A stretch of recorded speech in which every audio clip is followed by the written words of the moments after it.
কোনো চাঁদাবাজ, মাস্তান, গুন্ডা, খুনি, মাস্তান, সন্ত্রাসীর স্থান বিএনপিতে হবে না, হবে না, হবে না।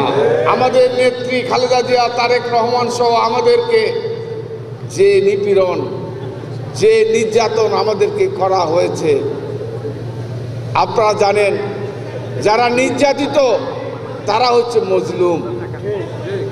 এই বিএনপি আমরা যারা করি, আমরা প্রতিটা নেতাকর্মী মজলুম। কিন্তু গত সম্প্রতি আমরা খেয়াল করছি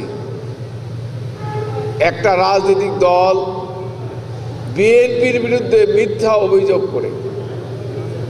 অভিযোগ করে বিএনপিকে বিতর্কিত করার জন্য, চাঁদাবাজ বানানোর জন্য, বিএনপিকে বিভিন্নভাবে বিএনপির ভাবমূর্তি নষ্ট করার জন্য যেভাবে 15টা বছর ষড়যন্ত্র করা হচ্ছে, ঠিক একই কায়দায় আগামী পার্লামেন্ট নির্বাচনের আগে বিএনপিকে বিতর্কিত করার চেষ্টা করা হচ্ছে।